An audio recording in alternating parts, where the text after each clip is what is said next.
لوگوں کو گدگد کر دیا اور مجھے یاد آ رہا تھا کہ دل بسمل سنبھلتا ہے مدینہ یاد آتا ہے، کوئی جب نعت پڑھتا ہے مدینہ یاد آتا ہے، دل بسمل سنبھلتا ہے مدینہ یاد آتا ہے، دل بسمل سنبھلتا ہے مدینہ یاد آتا ہے، کوئی جب نعت پڑھتا ہے مدینہ یاد آتا ہے، اور دیار مصطفیٰ سے لوٹنے والے جب کوئی حاجی،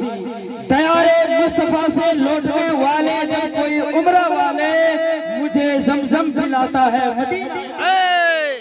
مجھے زمزم پلاتا ہے مدینہ یاد آتا ہے، دیار مصطفیٰ سے لوٹنے والے جب کوئی حاجی،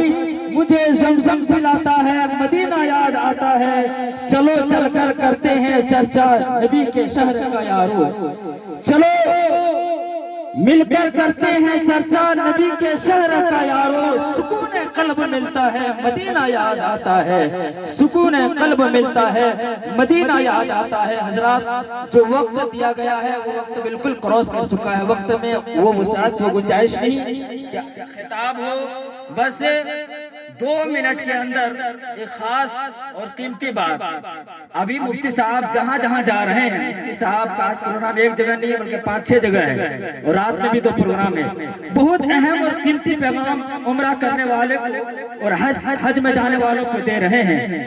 آج آپ بھی دیکھتے ہوں گے جب وہاں سے حاجی یا کوئی عمرہ کر کے آتا ہے تو یہاں آنے کے بعد وہ علامہ صاحب ہو جاتا ہے، وہ مفتی صاحب ہو جاتا ہے، اور آنے کے بعد ان کی زندگی میں کوئی چینجنگ نہیں، کوئی بدلاؤ نہیں۔ واقعی حقیقت بات ہے، وہاں سے آنے کے بعد مکمل طور پر ان کی زندگی میں چینجنگ اور بدلاؤ آنا چاہیے، اور ہر سانس سے وہاں رسول پاک کے کردار کی خوشبو آنی چاہیے، مدینے کے ہواؤں کی خوشبو آنی چاہیے۔ لیکن جب آتا ہے تو سینہ ٹان کے چلتا ہے، اور وہ نہیں دیکھتا ہے کہ ہمارے امام صاحب ہے یا مفتی صاحب ہے، وہ سوچتا ہے کہ وہ آ رہے ہیں مولانا صاحب، مجھ کو سلام کرے گا کہ نہیں کرے گا وہ دیکھنا ہے، وہ انتظار میں رہتا ہے کہ امام صاحب مجھ کو سلام کرے گا کہ نہیں۔ اکثر کی بات تو نہیں کر سکتا ہوں، زیادہ تر حج میں اور عمرہ سے لوٹنے والوں کا یہ حال ہو چکا ہے، انتظار میں رہتے ہیں۔ اگر ان کا نام غلطی سے کوئی نام لے لیا، حاجی صاحب نے بولا نام لے لیا، اپنا منہ بگاڑ لیتا ہے، بات چیت بند کر دیتا ہے۔ میں ان سے گزارش کروں گا کہ جب آپ مدینہ سے لوٹ کر آئیں تو یقین اور واقعی اگر آپ کے دل میں حضور کی محبت، مصطفیٰ کے شہر کی محبت ہے تو اپنے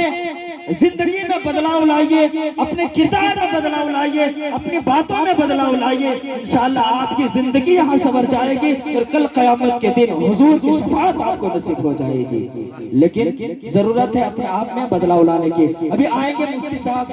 چند ایک کلمات کے حوالے سے آپ کو کچھ قیمتی باتیں بتائیں گے، اس کے بعد پھر پروگرام